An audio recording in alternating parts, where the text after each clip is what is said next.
A quick backstory. I work at a gas station on a main route. We see a lot of travelers passing through. Only one person works each shift, and it's a 24-hour store. We are short-staffed, so I agreed to an overnight. I'm female, and I work in a state that's always had its self-serve gas stations. So one night this guy comes in, and I asked him if he needed any help. He says no. He's getting gas at the pump, but just needs to use the bathroom. I go back to work on whatever invoices that we got yesterday. The guy uses the bathroom and then goes back outside. About 5 to 7 minutes later, he comes back inside and tells me that he's confused about the pump. He directly says, "You might have to come outside and help me." Customers don't often say this. They usually just complain that it's not working. So immediately, I'm feeling weird about this guy. I shake it off because he kind of looks like a nerd, and I don't feel afraid of him really. I glance at the register to see what errors came up for his pump. There's no error. The register doesn't even say it was in use. Even if someone tried to pay and nothing's wrong with their payment, it will at least say payment or loyalty timed out. It literally had no sign of him trying to use it before asking me for help. So I just ask him if he wants to pay inside. He agrees to this. He gets his wallet out of his car and then pays $10. I give him a receipt and he says, "Can you help me? I don't understand the machine." Again, I say, we really aren't allowed to leave the store during overnight shift. It's just me here, and it's not safe to go outside. He proceeds to say, "I don't understand what it's asking me. I need help. I'm not scary." I tell him again that I can't go outside because it's store policy for the overnight shift to say. And then I tell him it's not that you're scary, I just can't go outside. I would have to tell the same thing to a little old lady asking for help at this hour. Which it is true. We can't even take the trash out during overnights. He starts to walk away from the register counter. Then again, stops at the door, asking me one last time to come outside and help him. Now at this point, I'm pretty annoyed. I've said no twice now. I'm not going. Stop asking. So I finally say in a super annoyed tone, "Okay, all you need to do is 1, pick up the nozzle, 2, select fuel grade button, and 3, put it in your tank and squeeze the handle. I'm not going outside." He finally goes back to his car, and the register tells me he has no trouble pumping the gas. His plates also seem like they're from the state that I work in. This kind of thing normally wouldn't make me suspicious, but the fact that he originally opted for me to go outside instead of bringing money inside is just weird. Along with how he didn't bother to use the pump before he came inside to ask for help, claiming it wasn't working, and him not taking my first no for an answer. No means no. So to the potential gas station abductor, it's not meet again.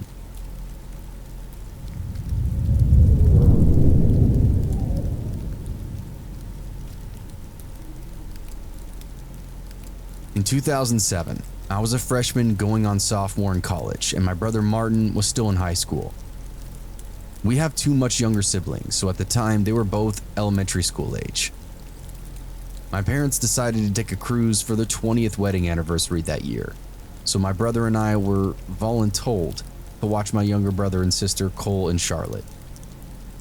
My brother's best friend Christian stayed with us a while my parents were gone, and he helped us plan out fun activities with the younger siblings. One idea that they were really excited about was a camping trip, as my family wasn't really the outdoorsy type. Their eyes lit up at the prospect of cooking our dinner over a campfire and fishing in the stream. Since it was early summertime, we had the great luck of warm but not too hot weather and a beautiful clear sky for stargazing. Finally packed and ready to go for that somewhat long drive into the mountains. We checked into our campsite before dark, and Cole and Charlotte helped us to set up the tent. It was strange, but there was no other people at this campground, which was unusual for this time of year. Once we finished dinner, my younger brother and sister were ready for sleep, so Martin, Christian, and I stayed awake a little longer, just catching up and getting things ready for the next morning. Suddenly, a white Astro van pulled up into the camping spot directly next to ours. He had dozens to choose from, but chose to park right next to us. "Oh well," Christian said. "At least we have company now." He called out a quick hello to our new neighbor, but got no response back.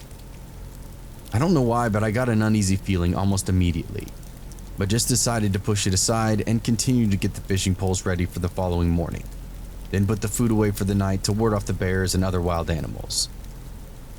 Over the next hour or so, things began to get weird. The man that parked next to us got out of his van to just sit at this picnic table with only a small fire. From our roaring fire, I could see that he was looking over directly at us. However, his fire died out completely several minutes later. He just continued to sit there. I could feel him staring, but I couldn't see his face anymore. He was just sitting there, breathing. Christian and Martin noticed that I was beginning to get uneasy, and they also picked up on how creepy the situation had started to become. Martin whispered to me, "Why is he breathing like that? I don't feel safe anymore." I told Christian and Martin that I was going to stay awake because I don't trust this guy. As soon as they moved from the fire into the tents, the man rose from the picnic table and started to move toward us. I immediately called out hello, and again got no response from him. Finally, in a whim of panic, I demanded that we all pack up and get the hell out of here and go home immediately. Christian and Martin got out of their tent and saw the figure of the man just standing there staring at us, continuing to breathe hard. We tried to stay as quiet and as calm as possible while we packed up, also trying not to alarm Cole or Charlotte during the process. Finally throwing everything in the trunk, we just drove away, not looking back. But before leaving the site itself, I asked if we could go to the check-in area at the lodge and see what the hell was going on and if they knew anything more. What was this guy's deal? To my surprise, there was no one else registered at that campsite that evening. The story doesn't end there though. About 6 months later, I was in my sophomore year of school when a local hiker went missing a county over from where we camped and where I went to college. She was doing some normal hiking with her dog. Sadly, she turned up several months later. She'd been murdered and found in a white Astro van. When the news released the photos of the van and the man's face, I knew who it was. I got a call from my brother and his friend. They recognized the man too. We came to find out that this wasn't his first murder, and several years later, he became known as the National Forest serial killer. I sincerely mean when I say that I'm an incredibly cautious camper now because of this encounter. Thinking that it could have been us or my younger siblings still gives me nightmares to this day when I think about it. We recently had a reunion, Christian, Martin, and I, and we talked about what happened to us more than 10 years ago. It's amazing how we all remember the details, as they're etched into our memories forever. So to that creepy, heavy-breathing would-be serial killer, never ever meet again.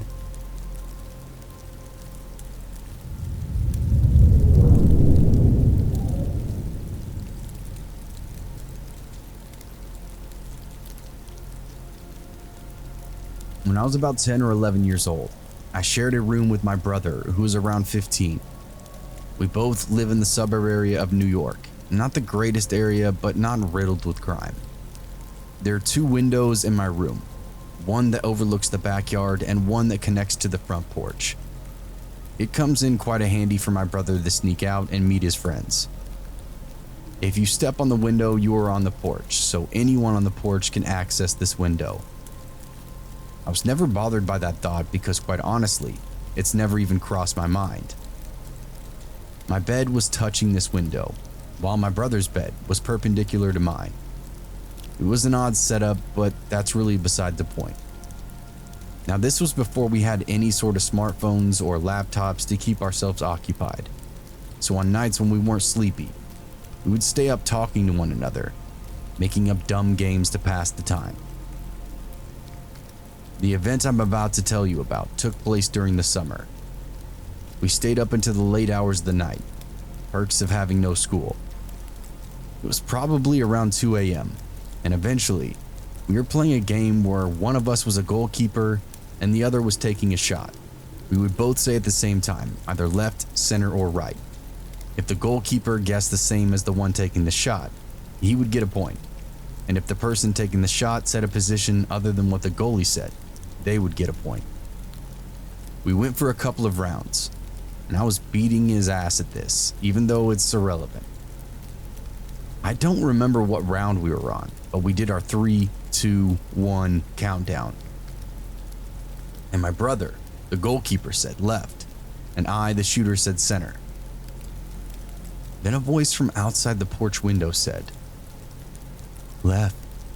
Me and my brother froze. We had the shade down, but my mom had left the porch light on, so that was the only thing illuminating our room. The dim porch light coming in from the borders of the shade.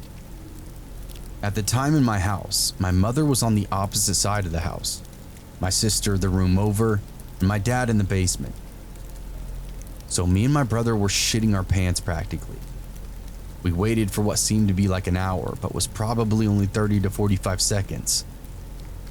We hear a giggle and a playful knock at the window. Hey, let's go another round. Come on, boys. The voice said in this cheerful, playful tone. Honestly, I want to say it was a scary voice and sounded menacing, but it wasn't. It just sounded like a woman not too old, but young enough. Just normal.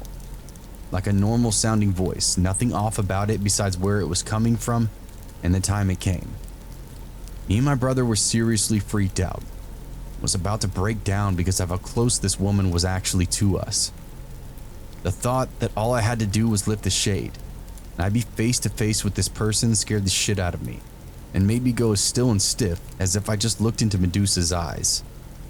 After a while of me and my brother not responding, my brother slowly moving from his bed to the door as if to not make any noise. As my brother was tiptoeing to the door, the sound of nails being ran down a window started. It was very slow, from top to bottom. At that point, my brother made it to the door. He looked back at me and brought his fingers to his lip, gesturing for me to keep quiet. Once the nails stopped running down my window, I heard her light footsteps make their way off my porch and disappear into the night. I laid there for what felt like an eternity, not moving until my brother returned with my mother, and I saw her move hastily by my door, making her way to the front door. The porch light flipped off, and I was left in darkness with my brother waiting in the doorway for my mother's return. I heard my mom call my dad up the stairs, and his groggy, annoyed footsteps coming up. They talked and then came into me and my brother's room, and relayed what had just happened. Apparently my mom caught sight of the lady turning out of our driveway, behind some tall bushes. Thank God we had a long driveway, otherwise my mom probably would have thought we were just crazy. Considering no harm was done besides leaving me terrified of my window, my parents didn't call the police. They just thought it was really weird and stayed up the rest of the night to make sure that she didn't return. I'm 17 years old now. My brother is in college, so I have this room all to myself. My bed still touches the window because I'm too lazy to move the rest of the furniture in my room so I can move my bed. The shade to that window has not been opened since that incident. Probably never will.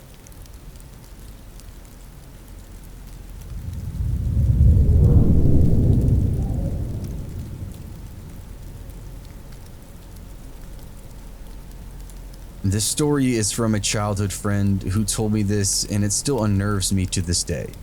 She was genuinely freaked out, and her family even backed up this claim, so here you go. So basically, my friend and her family moved into this rental property, which my friend said was haunted. It gave everyone this awe feeling. Those who visited and stayed over would mention it themselves. I myself experienced this odd feeling of foreboding whenever I went over there and believed in the consensus that the house was indeed haunted. It honestly felt oppressed, and you would just feel this pitiful dread. It's hard to put into words. It was just extremely uncomfortable, to say the least. Anyway, now on to the event that is the basis of this post. It was enough for my friend's family to pack up and stay with relatives until they moved out permanently. On that fateful afternoon, my friend had arrived back home from a park and heard an argument taking place in the kitchen between her mom and dad. My friend thought this was odd as both of her parents should be at work, so she called out to her mother, "Mom?" before unlocking the front door and going inside. My friend said the house felt instantly silent, an uncanny silence, like the air had been sucked out of the place. It felt stifling and just wrong. Then her mom said, "Hey, we're just in here." My friend was just outside the closed kitchen door at this point and froze before opening. This was indeed her mother's voice, but something was off. Like the cadence was missing that actually made it her mother. It sounded flat and unnatural. My friend decided to bolt back out the front door and just wait outside until her brother came home. She said as soon as she turned her back to the house, she saw her mother peering at her from the lounge room window, but it wasn't her mother. The face was the same. Everything was the same, but her face was devoid of anything that made it her mother. There was no recognition on her mother's face. There was no indication that she was even looking directly at her daughter. There was no emotion in the expression. Nothing. The eyes looked back unstaring and utterly blank. My friend screamed and ran down the street to her mother's work and confirmed that she was there this whole time and had never been home. Initially, my friend's mother reasoned that someone must have broke in, but a later investigation proved that nothing had been stolen and the back door was locked, as was the front door when my friend came home. No one could rationalize who my friend saw in that window and why it looked so much like her mother.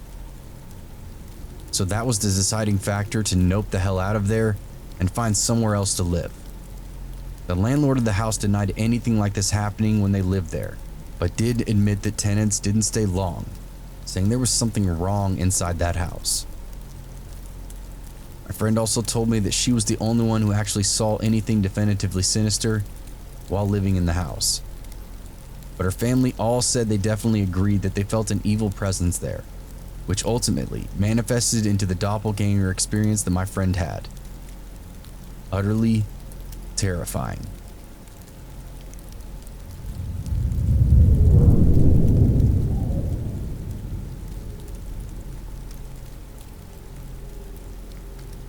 I've told this story probably over 100 times, and despite being the most terrifying thing that's ever happened to me, I've come to appreciate that it makes for a great story, so I figure I'll share it with you all here. I'll start by saying that I've always hated going camping. My parents sent me to summer camp every year in Colorado, which involved at least one camping trip into the woods. Despite these trips, I always resented them. The heavy bag, the lack of toilets, the spiders that always found their way into my tent. When I turned 16 and became a camp counselor in training, my distaste for the whole experience briefly changed. At that age, we were only a few years older than the oldest campers, but we were given considerable leeway in what we were allowed to do. Most nights, we would have to stay in the cabin with our campers, but it was rumored that the camping trip was a time where counselors in training would get drunk and smoke weed and hook up with each other after everyone else went to sleep. What I didn't know, however, was the events of that camping trip would soon dissuade me from ever going camping in the woods ever again. The trip itself began as any other. Altogether there was probably 30 people on the trip, 4 counselors in training, 4 counselors, and around 20 or so boys and girls between the ages of 13 and 14. Walking in a single file line up and down the various trails, you can hardly hear any sounds of the nature over the conversations and laughters of said campers. Several hours went by. We made our way through a dense marshy area and up a steep incline populated with evergreens and aspens. I myself wasn't the most athletic kid, so it was around this point that I found myself at the back of the line, with one of the other counselors in training, Jordan, as well as 2 other campers who were also struggling to keep up. The 4 of us began chatting. In our distracted state, we began to fall more and more behind the rest of the campers, until the last of them faded out of view around a bend about 50 feet up the way. Unconcerned, we kept walking at the same slow pace. But after 30 minutes or so, the trail started to level off, and I began to feel increasingly anxious. Not only had the rest of the group disappeared ahead of us, but we had entered a stretch of completely dead evergreens, half of which looked scorched by a wildfire, and the other half appeared to have been killed by disease. The eeriness of the landscape was punctuated by a small derelict cabin sitting in the middle of the scorched forest, seemingly untouched by the fire that must have spread through that area. We were so enraptured by the scene that one of the campers screamed when a twig broke behind us. Jordan and I started laughing a bit, but we quickly stopped when we turned to look where that sound had come from. Not 20 feet behind us was this haggard-looking man with a messy nest of black hair and a long black beard, slowly making his way up the trail with his eyes locked upon us. He didn't appear to have any hiking supplies on him. We had no idea how long he'd been walking behind us either. Being young, we were naturally pretty freaked out, but Jordan managed to give the guy a slight wave before saying to the rest of us, "Come on, let's speed up and get back with the rest of the group." As we turned to continue our way up the path, the man mumbled a question that was hard to hear, and I was shocked when Jordan turned around to ask the man to repeat himself. The man muttered again, slightly louder this time. "Going camping?" Jordan answered the man that yes, we are going camping, which he smiled slightly before stating in a creepy and ominous voice, "Better be careful." We nodded and gave a half-hearted thank you before continuing on our way to try to find the rest of the group, this time with a much faster pace. Although the man had been walking up the same trail as us when we saw him, he didn't continue, but instead just stood there in the middle of the trail, watching us as we made our way back up the winding path and disappeared from his view. Finally, we managed to catch up with the rest of the group, who had all been waiting for us. We told the adult counselors about our interaction with that strange man. They shrugged it off, telling us the guy probably lived in that cabin and just wanted to know what we were doing near his property. Still, I felt unnerved by that encounter. When we finally arrived at the campsite, I couldn't shake the feeling that that man had somehow followed all of us. Eventually, though, I put it out of my mind and managed to enjoy myself a little bit. Everyone else had gone to bed. Jordan and the other counselor in training from the boys' cabin had brought out 2 warm Mike's Hards that they'd stolen from the counselor's quarters, and I took out a joint that I'd stashed away for this exact occasion. To avoid getting in trouble, we decided to hike out into the woods a bit to smoke the joint. We made our way to the edge of the river where we washed our pots and pans earlier in that day. The spot itself was eerily silent. The thought of the man from earlier kept popping into my head. Assuming that I was just cold, not anxious, Jordan gave me his blue hoodie, and this prompted one of the other girls to suggest that we switch tents for the night, and she could sleep in the same tent as the other boy. I had absolutely no problem with this, and after smoking the joint, we made our way back to our own separate tents, which were pitched slightly away from the others. We discreetly sipped on those Mike Harders while telling each other scary camping stories. Some time passed. One of the boys was in the middle of telling a rather muddled story that he was clearly making up on the spot, when he suddenly just stopped. In the silence, we could hear what sounded like footsteps crunching on pine needles about 40 feet away, near one of the other campers' tents. As we strained to listen to what was going on, the noises stopped, and even though we assumed it was just one of the campers getting up to go to the bathroom, stoned and hopped up from the scary stories, we all decided to call it a night and go to our tents. Jordan followed suit, and we awkwardly made our way before eventually just going to sleep. I don't know what time it was. Must have been quite late. I suddenly woke up to the distinct sounds of footsteps walking around or near our tent. Shot with adrenaline, I tried to lay as still as possible and quiet my breathing. From the sound, it was apparent that someone was less than 3 feet away from the front of our tent, seemingly pacing back and forth. I turned to wake up Jordan, but I was immediately put at ease when I saw that he wasn't next to me. Assuming Jordan was the one that I'd been hearing, I closed my eyes and was just beginning to drift back off to sleep when I heard the tent unzip.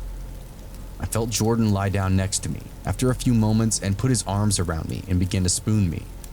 After nearly drifting off to sleep again, I realized I had to go to the bathroom and muttered something about having to go pee before beginning to unzip my sleeping bag. Seemingly annoyed by the noise, Jordan lazily turned over, pulling his hoodie up over his head before going still again. Quietly, so not to wake him, I unzipped the tent and quickly scanned the campsite for any movement, comforting myself that Jordan had just gone pee and was fine. I put my shoes on and began making the trek across the campsite to the designated pee zone. I just made it to the area and pulled my pants down when I heard rustling coming from the campsite, as if someone was rummaging through our supplies and our bags. Still slightly drunk, I tried to pull my pants up, and in my haste, I lost my balance and tried to catch myself with a branch that made this loud snapping noise when I grabbed it. I tried to gather myself as quietly as I could, but when I finally managed to look up, I could see that there was a figure making its way across our campsite in my direction. Before I could even think, I was blinded by the bright light of a flashlight shining directly into my eyes, and the light was getting bigger, so whoever it was, they were coming toward me. Frozen and panicked, the figure got 10 feet away from me before I heard Jordan's voice say, "Sorry, it's just me." I breathed a sigh of relief. But then Jordan asked me something that really confused me. "Have you seen my blue hoodie? I know you gave it back to me, but I think one of the campers might have stolen it from my bag while I was sleeping." After a brief pause, I managed to stutter out, "But you were just wearing it when you got back in the tent." What he said next made my blood run cold. "What are you talking about?" he said. "It's been missing since we got back from the river. I even went down there to see if I'd left it by accident, but still couldn't find it. Thought I'd check the boys' bags, and that's when I saw you." My confusion quickly turned to sheer terror as I realized the man who got into the tent with me just moments prior was not Jordan. Sensing that something was wrong, Jordan asked me what happened. I managed to get out that whoever stole his hoodie was now sleeping in our tent. Not believing me, Jordan insisted on walking back to the tent to check it out for himself. Slowly and as quietly as possible, we made our way back to the side of the tent. While Jordan flipped on his flashlight and shone it through the nylon lining, he let out a high-pitched scream. We both could see the clear outline of a man's shadow, lying still inside the tent. What happened next is a bit of a blur. We ran to the pod of tents on the other side of the campground where the older counselors were sleeping and frantically unzipped their tent, yelling for them to come out, that there was a man inside our tent. I remember panic setting in as our counselor slowly and groggily woke up. But after a bit more frantic yelling, they finally managed to understand the severity of the situation when a commotion broke out on the other side of the camp, near our tent. By the time they ran to the scene, however, they only found an unzipped tent and a bunch of our things littered on the ground that the man had apparently knocked over or thrown during his escape. After that, we heard the counselors radioing back down to camp to call the police, and we could tell that they were just as scared as we were. I don't think any of us slept after that. Luckily, we only had to wait a few hours for the sun to come up, and by that time, a few of the other counselors had arrived with guns to escort us back to camp. On our way back down, one of the campers found Jordan's jacket tied around one of the trees on the path, like some kind of marker. Needless to say, he didn't want it back, and we just left it there.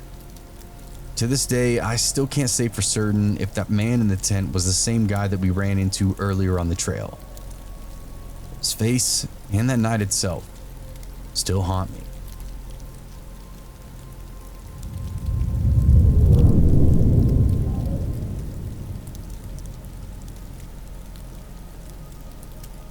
This past Monday, my coworkers and I returned to our hotel after a day of work in the field. Rebecca and I walked to our rooms, and as we stood outside of them, I opened up mine and saw someone inside my bathroom. I said, Hello? Nobody answered. My first instinct was that it was probably just a cleaning lady in there for some reason. And then I saw my bag with my clothes in her hands. So I said to my coworker, "There's a woman in my room." Then I asked the woman, "Hey, what are you doing with my stuff?" The story gets a little fuzzy here because I can't remember everything that I said in the moment that I said it. She just kept mumbling about how her key still worked, how it still worked, and that's how she got in. I was in shock. She was obviously very flustered, having been caught mid-robbery. She dropped my bags and fumbled around with her purse in a white plastic bag. By this time, my coworker was behind me, watching all of the insanity unfold. The woman was scrambling and walking toward the door, and I said, "What's in the bag?" Thinking it was probably my stuff, and she said, No, it's just my things. It's just my things. I'll show you." And so she did. I looked and I actually didn't see anything of mine. So since I'm obviously still in shock, I just let her leave. I went to my room and it's been ransacked. I did a quick glance over just to see if anything had been taken. All of my electronics were still there. Then I went to the bathroom and saw my underwear, my bikini, and my clothes shoved into my own bags randomly. Even my passport was shoved in there too. I then looked over on the counter and saw that she'd gotten into my medication. In the moment, I'm not really sure what was going through my head, other than I just wanted it back. So I quickly ran out the door to go find her. I ran to the laundry room downstairs and out to the sides of the hotel. Didn't see her anywhere. Quickly realized I was never going to find her.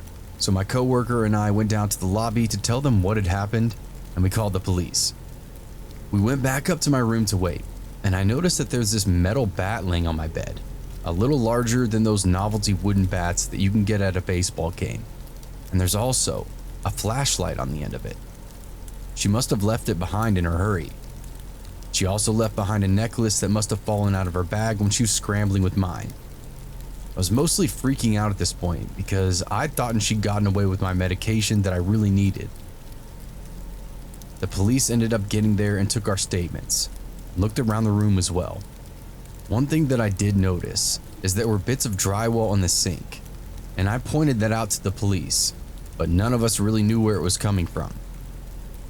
We started looking at the door and the windows to see if she'd pried her way in somehow. There was nothing. So we kind of just went with the idea that she had a spare key or something, even though the hotel front desk was adamant that there's no way that that could be. The officer that came had brought 2 more officers as backup because they thought the woman might still be in the vicinity. But after our statements were taken, there was nothing else they could really do, so they just left. I sat down to finally make some calls to tell people. So I'm on the phone, looking at the drywall and the mirror on the wall right above it. Then it hit me. I got my coworker and asked her to help me pull this mirror off the wall. We took the mirror down, and there's a hole just big enough for a desperate junkie to squeeze through. I asked Brian and Rebecca if I should call the cops again to let them know that I found this, and my boss said, "There's still 2 cops in the parking lot." So I went down to tell them. The female cop kind of rolled her eyes, but the young guy said, "I'll come check it out." They both came back up, looked inside the hole and found a pillow, blankets, cigarettes, clothes, and toothbrushes. This woman had been living in the wall behind the mirror for God knows how long. She had access to me in my room at all times. One of the officers called the original officer to come back and take pictures of this. She explained to him what was going on, and all I hear over the radio is, "No fucking way." He comes back, takes pictures, and is just as mind blown as the rest of us. Obviously, we packed up and left immediately. What's even crazier is she probably had been there for a long time. The last time we stayed at this hotel, I would randomly smell cigarette smoke, and I assumed it was just someone smoking in their bathroom, and maybe it was traveling through the vents. But nope, it was just some junkie smoking on just the other side of my mirror. She had access to other rooms too. The holes in the walls were from a renovation, and the hotel hadn't properly patched and just covered it up with the mirror. She could have been hanging out in people's rooms when they were gone. This is all just insane. I'm taking a little time off.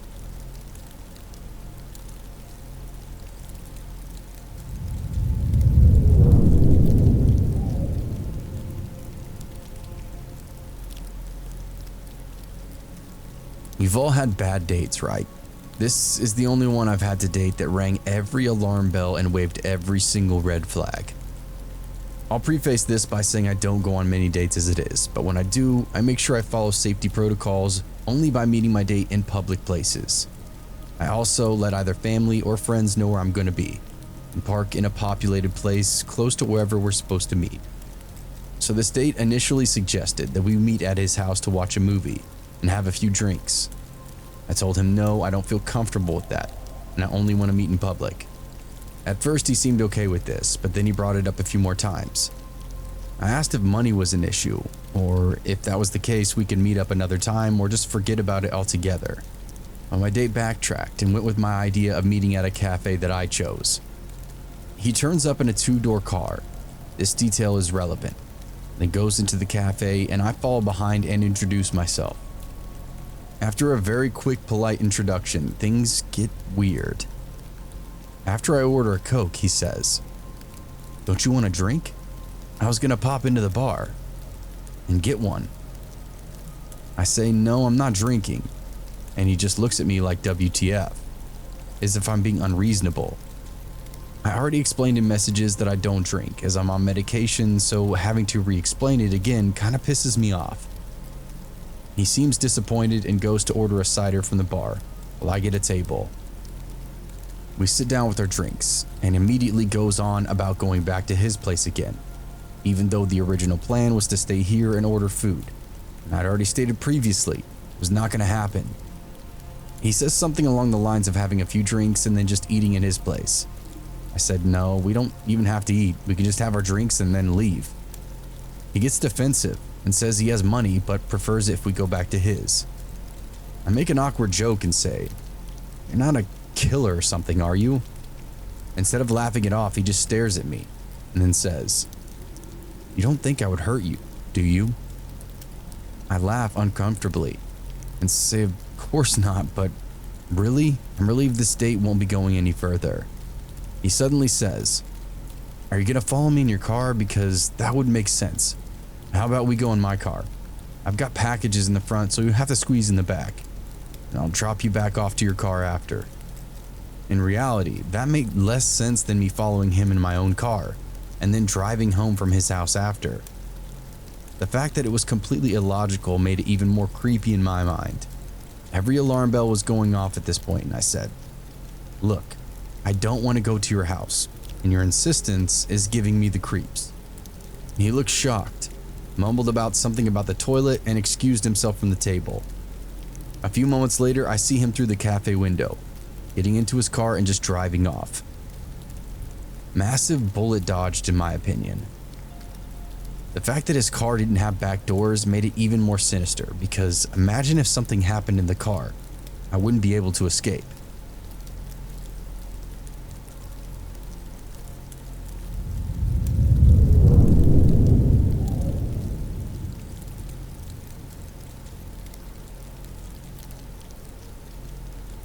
Someone suggested that I share this weird encounter in this group. I assure you, this encounter is not fiction. It's completely real. I wish it was, just so it would be easier to accept, but that isn't the case. This encounter happened in February of 2007. I used to work third shift at a paper stock factory warehouse. The main day shift supervisor was on vacation, so our boss on night shift decided she wanted to leave early. So she let us sneak off about 2 hours earlier than normal. So this would have been between 4:30 and 5 a.m. I was following a coworker down this country road, as the warehouse was on the outskirts of my small rural town. I noticed that he hit his brakes, and then proceeded to swerve off the road. I'm probably about 1,000 feet behind him, and I'm thinking to myself, what the heck is this dude doing? And that's when I saw it. There's this tall, dark shape strolling down the middle of the road, in a hunched over and swaying side to side sort of manner. I've likened it to one of those tall windblower figures you see swaying at a car dealership or something, moving like that. Very unnatural movements.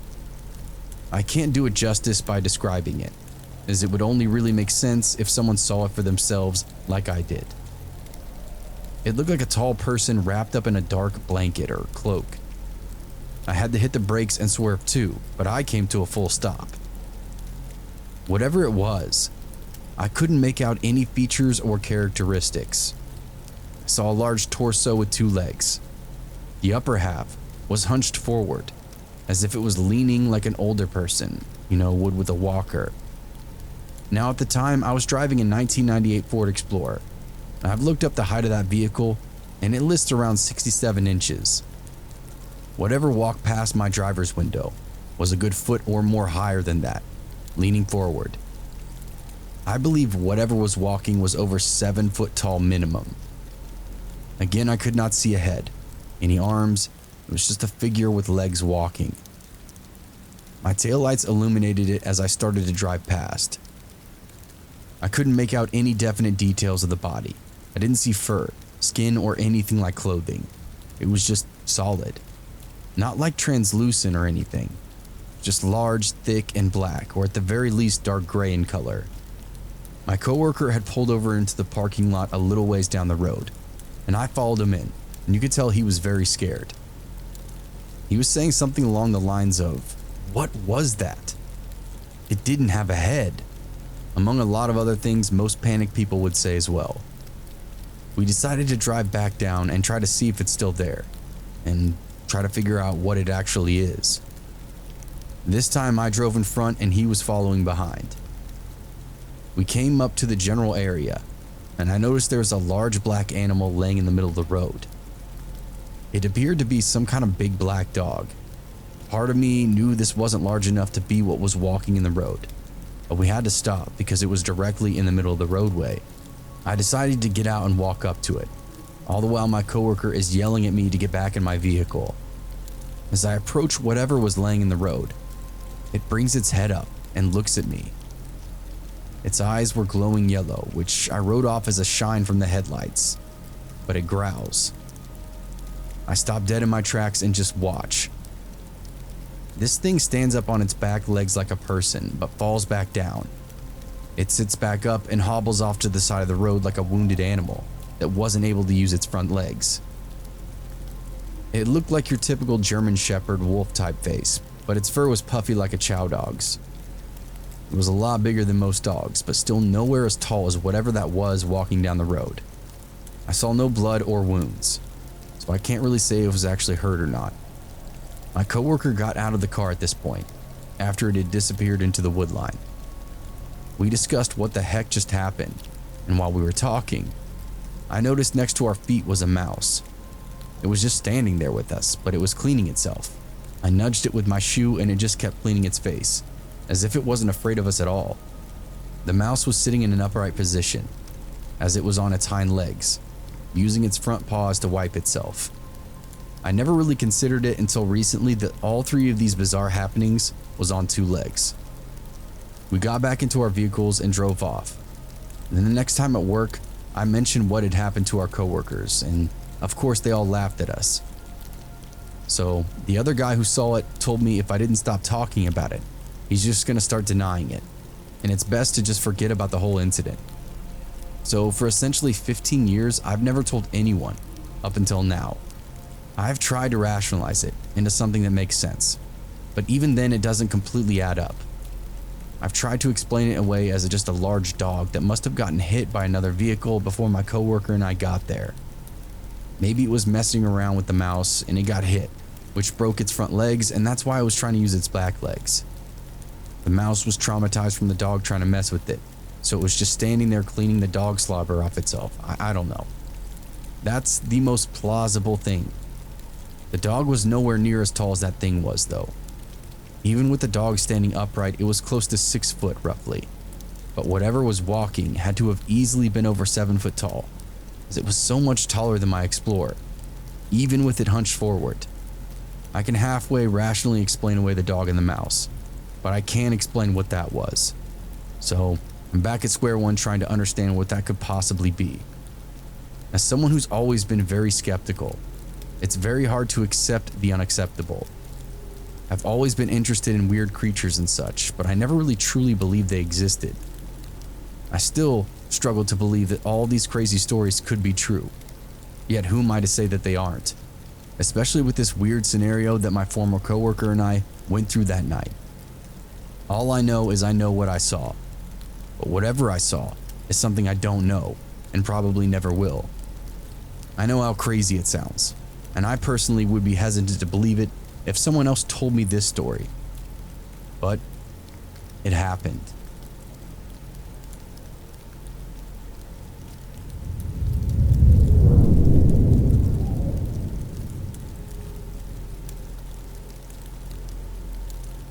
One time I went to the bar with one of my friends. I had just turned 21, so I hadn't been to many bars, at least up until that point. My friend was drinking on the way to the bar, so he was already pretty drunk when we got there. When I sat at the bar, a cute girl came up and started talking to me and my friend. She said her name was Candace, and I noticed she had a really bright red hair. I assumed that she dyed it. I mean, it was pretty, but unnatural. Anyways, this girl was flirting with me and my friend.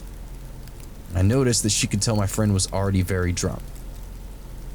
If I'm being honest, I played along like I was drunk already too, since it seemed to be working for my friend.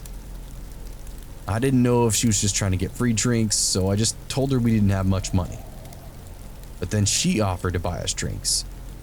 She continued buying us drinks, and I was getting confused as to who she actually liked between me and my friend. My friend went to the bathroom. Before he came back, he was kicked out by the bouncers. He was too drunk. Candace and I went outside with him. She kept telling him to come home with her. He was so out of it, but he could even barely answer her.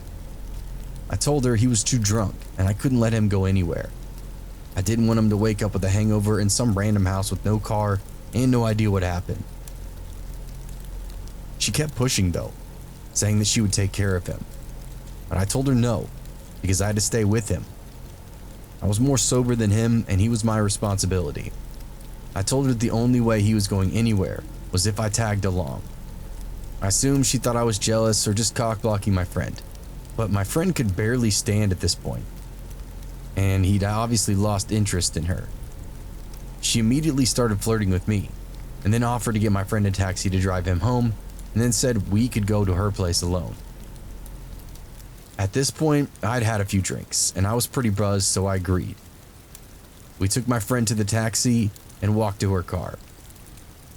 I slightly stumbled on the way, and she said, "Wow, you're pretty drunk, huh?" As she smiled and held onto my arm. "Yeah," I said. I don't know why, but I just felt slightly shy and just anxious in the moment. Everything was happening too easy for me, so it felt uneasy. We get to her car and drove down the street. "Want to stop at the liquor store and get some more to drink? I'll buy it, so don't worry about paying," she offered. I didn't want to drink any more than I already had. I was already buzzed and wanted to be able to carry myself through the rest of the night. Sometimes I made myself look stupid when I'm drunk, so I didn't want to ruin anything with her more than I already did earlier, telling her my friend was too drunk. I told her I was already drunk enough, but she insisted. I didn't want to seem lame, so I told her to get me a pint of liquor with some apple juice to chase it. She went in the store and came out with a lot more than just a pint. I assumed that she wanted to drink more also, that's why she got a fifth instead of a pint. During the car ride, we passed the bottle back and forth, and she took these tiny little sips.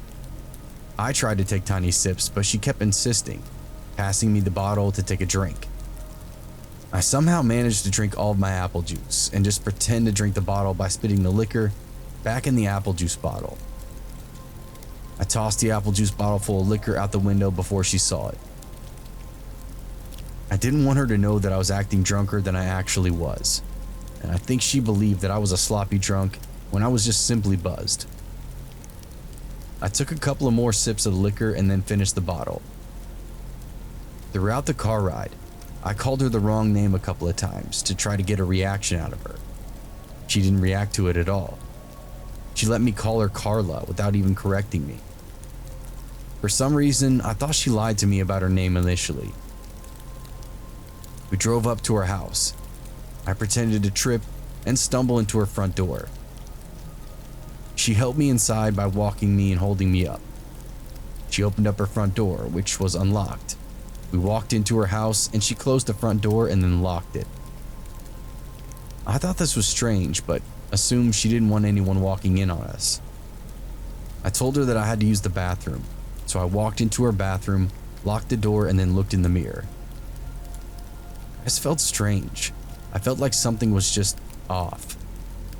I felt myself becoming more drunk from finishing that bottle earlier. I turned on the sink to make noise and made myself puke up the liquor that I drank. I flushed and then went to the sink and started drinking the tap water out of my hands to help sober up. I just didn't want to be drunk, but still wanted to hook up with Candace, so I wanted to pretend to be drunk. I turned off the sink and I could hear her talking to someone. Yeah, he's drunk as hell. He can barely stand up. You do it. Who was she talking to and do what? I walked out of the bathroom and into the living room. The moment I stepped into the living room, I saw her walking into another room. All I could see was the back of her head. That strange, very bright red hair go into another room. I didn't see her face or anything. I just saw her kind of walk fast into the room. The living room was very dark. Hey, where you going? I slurred like I was drunk. She walked back into the dark living room and up to me and said, "Let's go in my room." I looked at her bright red hair and then into her eyes. They were different. Her face was different. It was another girl with the same hair. That's when I realized it was another girl with the same wig on. It was a wig the whole time. She had changed it with the other girl from earlier for whatever reason. My heart felt like it stopped, but I tried to look like I had no idea that it was a different girl. I kind of smiled at her, told her I needed to use the bathroom one more time, and that I was sorry, I was just so drunk. She said, "It's fine, just hurry up in there." I went into the bathroom and locked the door. I heard her whisper something to someone again this time. This time I think I heard a male voice whisper back. I honestly didn't concentrate on listening to exactly what was said. Something sketchy was going on and I had to get the hell out of that house. I opened up the bathroom window and jumped straight out of it, and then ran faster than I'd ever ran in my entire life. I didn't look behind me or anything. I just ran through the backyard, jumped the fence, ran through someone else's backyard, hit a road, and ran towards the main road. I kept running down the main road until I saw a 24-hour convenience store. I ran inside and stood straight at the front of the store in front of the camera. I called a taxi and went home. I tried to think about what happened that night. What was she, or they, planning that night? Why did she tell me a fake name? Why was she trying to get my friend and I so drunk? I thought maybe a robbery, but she kept spending money on us. She kept buying us drinks and even paid for my friend's taxi cab. Mostly, why did she wear a wig and then give it to another girl to wear? Who was she talking to? What did it all mean? And what was in that room they tried to lure me into? The next day after this incident, I went back to the house with a couple of friends just to see what was going on. No one was there. No cars, no people, nothing. Just an empty house. I ended up finding out that the house was a summer rental, and whoever those people were, they broke in and used it for that one night and that one night only, and then never came back.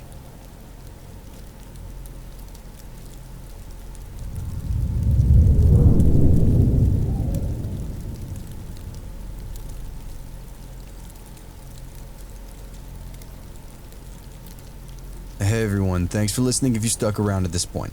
If you haven't yet, please hit the like button, the subscribe button, and that notification bell to be notified when future episodes come out. If you have a true scary story of your own, feel free to send it to my email or post it to my subreddit. You can stalk me on Twitter, you can stalk me on Facebook, and you can also stalk me on Instagram. All of these links are below. What's going on, everybody? Hope you enjoyed this episode. Sorry it didn't hit that 60-minute mark. I got some, I don't know. It's just been a long day, and I don't have any more to do for this one, so I'll try to make it up to you and make the next episode a little longer than I normally do. Or I might even put out another episode later on this week, maybe on Saturday or Sunday or something. Don't hold me to that. Got a lot going on, ATM, but hope you enjoyed this episode regardless. And because I know that, yeah, I don't know. These stories are really good, though. I think they're pretty good. I know there's probably still people that, these stories aren't scary, and these stories, you stole, what, wait, why are you stealing stories from Mr. Nightmare? I know I've heard it before on other channels. Stop stealing stories. It's either I'm stealing stories from other content creators. I've heard these stories before because you listen to 14 billion other narrators. Or what's the other one? Oh, I mispronounce a word. Because I'm not like narrating and editing for, 8 to 10 hours in one day. And I might mispronounce a word like I already just did almost a second ago when I said mispronounce. And I meant to say mispronounce. But last week, there's always somebody in the comment section bitching about me mispronouncing a word. Like, you're getting this shit for free, bro. Like, you're not getting anything. It costs you $0 to listen to it. And it also costs you $0 to just shut up and keep your stupid comments to yourself. Like, I'm a human being who's going to mess up and mispronounce words. I'm so sorry. I mispronounced the word. Yeah. Sorry, I mispronounce words, and I'm going to mispronounce words, and I'm going to mispronounce things that I don't know. That's why I try to do my due diligence, but it's just I'm either stealing, like I said, I'm either stealing stories from other people's channels, or these stories aren't scary, or you've heard these stories before, or I mispronounce a word, or I'm doing this, or whatever. I know it's the internet, so I just gotta deal with it, and I do deal with it, but damn. Some of y'all are so fucking annoying sometimes. Holy shit. Can't win, right? Can't win. Oh my gosh. And just so you know, if I mispronounce a word and you correct me, I will double down. I'm that stubborn. Just letting you know. I will double down. There's a guy that bitched about me mispronouncing Arctic before in one of my episodes, and I pronounced it Arctic on accident. So now anytime I say Arctic, which isn't very often, but when I do, I will say Arctic. And last episode or the episode before, I can't remember which one it was, I think I mispronounced foliage and I said foliage on accident.